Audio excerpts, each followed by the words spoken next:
Hi കൂട്ടുകാരെ, എല്ലാവർക്കും ചെമ്പരത്തിയുടെ മറ്റൊരു മനോഹരമായ എപ്പിസോഡ് റിവ്യൂയിലേക്ക് സ്വാഗതം. നാരായണൻ തുടരുകയാണ്. ശിവരാമകൃഷ്ണനോട് ഫോൺ ചോദിച്ച നന്ദനയെ ശിവരാമകൃഷ്ണൻ പിടിച്ച് ഒരൊറ്റ തള്ള്. അവൾ ദാ ഈ സെറ്റിയിൽ വന്ന് വീണു. അത് കേട്ട് ഒന്ന് അമ്പരക്കുകയാണ് അരവിന്ദ്. നാരായണൻ പറയുകയാണ്, ഭാഗ്യത്തിന് തലയിടിച്ചില്ല. എന്റെ മോൾക്ക് എന്തെങ്കിലും പറ്റിയാൽ ഞാൻ ആരോട് പോയി ചോദിക്കും? ആരുത്തരം പറയും? മാനസിക രോഗം വന്നാൽ ഭ്രാന്താശുപത്രിയാണ് അഭയം. അതല്ലാതെ അച്ഛനാണെന്ന് പറഞ്ഞിട്ട് എന്തെങ്കിലും കാര്യമുണ്ടോ?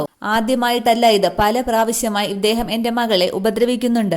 ഭർത്താവിന് ആ കാര്യത്തിൽ സങ്കടമില്ലായിരിക്കാം, പക്ഷെ എനിക്കുണ്ട്. ഞാൻ അവളുടെ അച്ഛനാണ്. അന്നേരം നന്ദന പറയുന്നു, അച്ഛ അതിന് എനിക്കൊന്നും പറ്റിയില്ലല്ലോ. പറ്റിയിരുന്നെങ്കിലോ? നിനക്കെന്തെങ്കിലും സംഭവിച്ചാൽ നിന്റെ അമ്മയ്ക്കും നിന്റെ അച്ഛനായ എനിക്കും മാത്രമാണ് നഷ്ടം. ഇവിടെ വേറെ ആർക്കും അതിലൊരു സങ്കടവും ഇല്ല. അന്നേരം അരവിന്ദ് പറയുകയാണ്, അങ്കിൾ ഇങ്ങനെ പൊട്ടിത്തെറിക്കേണ്ട കാര്യമൊന്നും ഇല്ല. നന്ദനയുടെ ഭർത്താവാണല്ലോ ഞാൻ. ഭർത്താവിങ്ങനെ അനങ്ങാപ്പാറ പോലെ നിൽക്കുന്നത് കണ്ടിട്ടാണ് ഞാൻ പൊട്ടിത്തെറിച്ചത്. നിനക്കൊക്കെ വേറെ പെണ്ണ് കിട്ടും, പക്ഷേ ഞങ്ങൾക്ക് ഒരൊറ്റ മോളേ ഉള്ളൂ. നന്ദന സങ്കടത്തോടെ പറയുകയാണ്, അച്ഛ എന്തുവാ ഇത്, നിർത്ത്. നാരായണൻ പറയുകയാണ്, ഇനി ഒരു നിമിഷം ഞാൻ എന്റെ മോളെ ഇവിടെ നിർത്തില്ല. നന്ദന ഇറങ്ങാനെന്ന് ഉച്ചത്തിൽ പറയുകയാണ്. അപ്പോഴാണ് അഖിലാണ്ടേശ്വരി അവിടേക്ക് വരുന്നത്. ആ കാഴ്ച കണ്ട് അമ്പരക്കുകയാണ് നാരായണനും ആനന്ദും അരവിന്ദും കല്യാണിയും വിലാസിനിയുമൊക്കെ. അന്നേരം വിലാസിനി ഉറക്കെ വിളിച്ചു പറയുകയാണ്, അയ്യോ പ്രേതം, അഖിലേച്ചിയുടെ പ്രേതം. പക്ഷെ അന്നേരം ശിവരാമകൃഷ്ണൻ ഓടി അഖിലയുടെ അടുത്തേക്ക് വരികയാണ്. അഖില എന്ന് വിളിക്കുന്നു. അഖില വിളിക്കുകയാണ്, കൃഷ്ണേട്ടാ. അഖില ഓരോരുത്തരെയായി മാറി മാറി നോക്കുകയാണ്. അഖില പറയുകയാണ്, ചിലരിൽ ഭയം, ചിലരിൽ സംശയം, ചിലരിൽ അത്ഭുതം. അങ്ങനെ ഭയക്കുകയും അത്ഭുതപ്പെടുകയും സംശയിക്കുകയും ഒന്നും വേണ്ട. അങ്ങനെ ഭയക്കുകയൊന്നും വേണ്ട. ഞാൻ പ്രേതമല്ല, അഖിലയാണ്, തൃച്ചംബരത്ത് അഖിലാണ്ടേശ്വരി. സ്നേഹത്തോടെ ശിവരാമകൃഷ്ണൻ വിളിക്കുകയാണ്, അഖില നീ മരിച്ചുപോയെന്നാണ് ഇവരെല്ലാവരും ഇരിക്കുന്നത്. എനിക്കറിയില്ലേ എന്റെ അഖില എന്നെ വിട്ടു പോകില്ല എന്ന്. എത്ര പറഞ്ഞാലും ആർക്കും മനസ്സിലാകുന്നില്ല.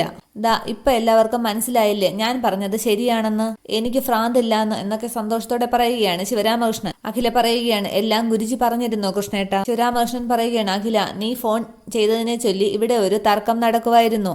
നീ വിളിച്ചെന്ന് പറഞ്ഞപ്പോൾ നന്ദന ഫോൺ വാങ്ങി കോള് കട്ട് ചെയ്തു. അഖില പറയുകയാണ്, ഇപ്പോഴും നിങ്ങൾക്കൊന്നും വിശ്വാസമായിട്ടില്ല എന്ന് എനിക്കറിയാം. അത് സ്വാഭാവികം. കാരണം എന്നെ പോലുള്ള ഒരാളുടെ ശവം നിങ്ങളിവിടെ സംസ്കരിച്ചു കഴിഞ്ഞു. എന്നിട്ടും എന്റെ കൃഷ്ണേട്ടൻ മാത്രം മനസ്സുകൊണ്ട് അത് അംഗീകരിച്ചില്ല. കൃഷ്ണേട്ടന് അത് അംഗീകരിക്കാൻ കഴിയില്ല. കാരണം ഈ കുടുംബത്തിൽ എന്നെ മനസ്സിലാക്കിയിട്ടുള്ളത് കൃഷ്ണേട്ടൻ മാത്രമാണ്. ആനന്ദും അരവിന്ദും സംശയത്തോടെ തന്നെ നിൽക്കുകയാണ്. അരവിന്ദിനോട് അഖിലാണ്ടേശ്വരി ചോദിക്കുകയാണ്, എന്താ അരവിന്ദ്, നിനക്ക് സംശയം മാറിയില്ലേ?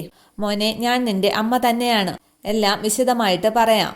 മരിച്ചത് ഞാനല്ല, എന്നെ പോലെ രൂപസാദൃശ്യമുള്ള എന്റെ ഒരു സഹോദരിയാണ് മരിച്ചത്. എന്റെ അച്ഛന് മറ്റൊരു സ്ത്രീയിലുണ്ടായ മകൾ, തൃച്ചംബരം കുടുംബത്തിന്റെ മറ്റൊരു ശത്രു. അവളുടെ പേര് രാജരാജേശ്വരി. അവൾ കുറെ നാൾ എന്നെ തടവിലാക്കി. അവളാണ് അഖിലൻ എന്നു പറഞ്ഞ് കുറച്ചുനാൾ ഇവിടെ താമസിച്ചു. നിങ്ങൾ എല്ലാവരെയും നശിപ്പിച്ചുകൊണ്ട് ഈ തൃച്ചംബരം കൈക്കലാക്കണം.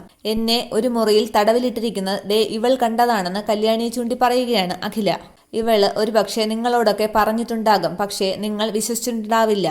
ഇവിടെ കുറെ നാൾ നിങ്ങളോടൊപ്പം ഉണ്ടായിരുന്നത് ഞാനല്ലായിരുന്നു. എന്റെ മക്കൾക്ക് സംശയം തോന്നിയിട്ടുണ്ടാകും. പക്ഷേ വളരെ ബുദ്ധിമതിയും എന്റെ ശത്രുവുമായ രാജരാജേശ്വരി നിങ്ങൾക്കാർക്കും കണ്ടുപിടിക്കാൻ കഴിഞ്ഞില്ല. അന്നേരം അവിടേക്ക് ഐജിയും പോലീസുകാരും എത്തുകയാണ്. അഖില പറയുകയാണ്, ഞാൻ പറഞ്ഞത് നിങ്ങൾക്കൊക്കെ പൂർണ്ണമായി വിശ്വസിക്കാൻ സാധിച്ചിട്ടില്ല എന്നുള്ളത് എനിക്ക് മനസ്സിലായി. നിങ്ങളുടെ സംശയം തീർത്തു തരാനാണ് ദേ ഇവിടെ ജിതേന്ദ്ര സാർ വന്നിരിക്കുന്നത്. സാർ എന്ന് വിളിക്കുകയാണ് അഖില. പെട്ടെന്ന് ഐജിയെ കണ്ടപ്പോൾ ശിവരാമകൃഷ്ണൻ പറയുകയാണ്, ജിതേന്ദ്ര, ദേ അഖില. ഐജി പറയുകയാണ്, ഇത്രയേറെ ശുഭാപ്തി വിശ്വാസമുള്ള ഒരു മനുഷ്യനെ ഞാൻ എന്റെ ജീവിതത്തിൽ ഇതേവരെ കണ്ടിട്ടില്ല.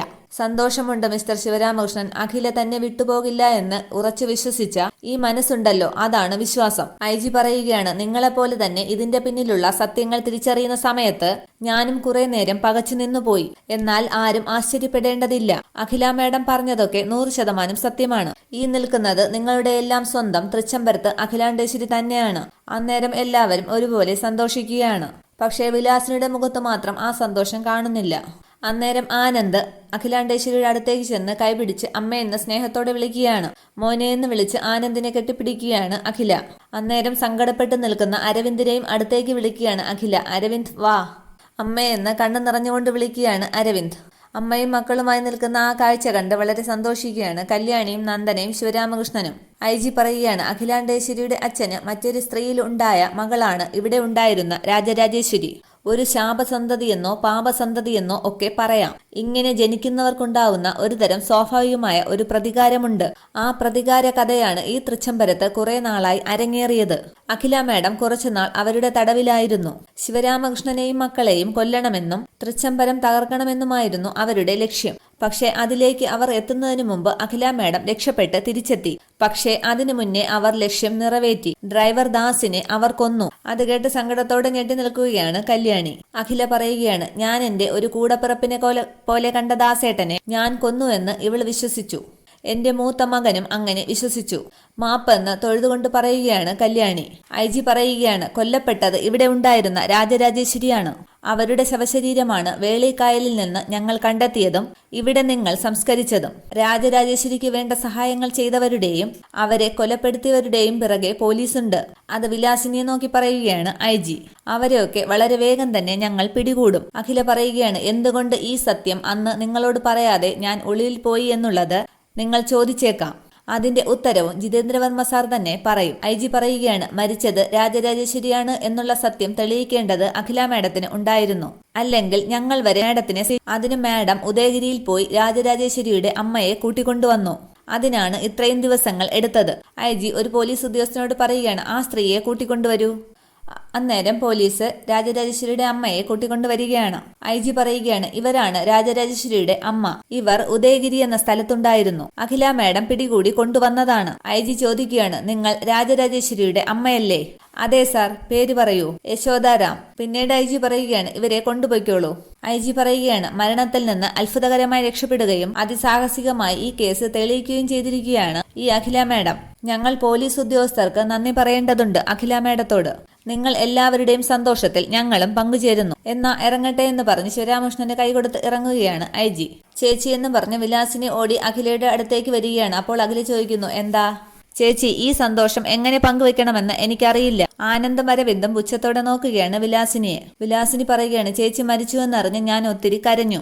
പിന്നെ പതുക്കെ ആ സത്യം അങ്ങ് അംഗീകരിച്ചു.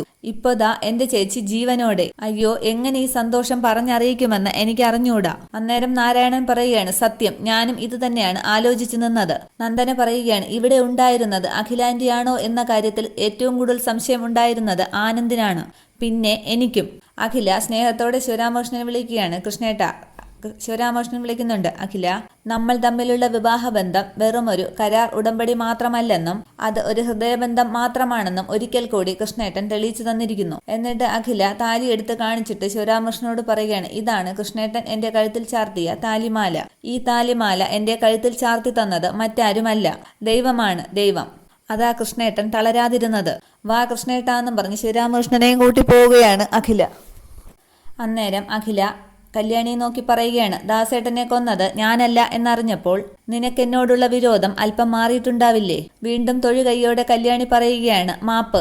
ഒരടി പുറകോട്ട് മാറിയിട്ട് അഖിലാണ്ടേശ്വരി പറയുകയാണ്, പക്ഷേ എനിക്ക് നിന്നോടുള്ള ശത്രുത ഈ ജന്മം മാറില്ല. ആ ശത്രുത എന്റെ മരണം വരെ എന്നോടൊപ്പം ഉണ്ടാകും. അത് നീ എന്റെ പേരിൽ കേസ് കൊടുത്തതുകൊണ്ടൊന്നും അല്ല. കേസ് കൊടുത്തത് സ്വാഭാവികം. അത് അച്ഛനെ നഷ്ടപ്പെട്ട ഒരു മകളുടെ വികാരം. പണ്ട് ഞാൻ നിന്നെ ഏറെ സ്നേഹിച്ചിരുന്നു. അന്ന് നീ എന്റെ വിശ്വസ്തയായിരുന്നു. ഒരു മകളെ പോലെയാണ് ഞാൻ നിന്നെ കണ്ടത്. പക്ഷേ നീ എന്നോട് വിശ്വാസവഞ്ചന കാണിച്ചു. എന്റെ മകനെ നീ എന്നിൽ നിന്നും അടർത്തിക്കൊണ്ടുപോയി. അമ്മയെന്ന് വിളിക്കുകയാണ് ആനന്ദ്. അപ്പോൾ അഖില പറയുകയാണ്, നിന്നോടല്ല, ഇവളോട് മുഴുവൻ പറഞ്ഞു തീരട്ടെ. ഒന്നും മിണ്ടാതെ സങ്കടത്തോടെ കേട്ടു നിൽക്കുകയാണ് കല്യാണി. അഖില പറയുകയാണ്, ഞാനിനി കുലമഹിമയും പാരമ്പര്യവും ഒന്നും പറയുന്നില്ല. പക്ഷേ ഈ തൃച്ചംബരത്തെ മൂത്ത മരുമകളാകാനുള്ള ഒരു യോഗ്യതയും നിനക്കില്ല. നിന്റെ സ്ഥാനം ഈ പടിക്ക് പുറത്താണ്. പക്ഷേ നിന്നെ ഞാൻ പിടിച്ച് പുറത്താക്കുന്നില്ല. വേണമെങ്കിൽ നിനക്കിവിടെ നിൽക്കാം, എന്റെ മകന്റെ ഭാര്യയായിട്ടല്ല, പഴയതുപോലെ തൃച്ചംബരത്തെ വേലക്കാരിയായിട്ട്. അത് പറഞ്ഞു പോകാൻ തുടങ്ങുമ്പോൾ ആനന്ദ് പറയുകയാണ്, അമ്മേ നിൽക്ക്. ദേഷ്യത്തോടെ ആനന്ദ് അഖിലയുടെ അടുത്തേക്ക് വരികയാണ്. ഇത്രയുമാണ് ഇന്നത്തെ എപ്പിസോഡ് വിശേഷങ്ങൾ. Okay, thank you.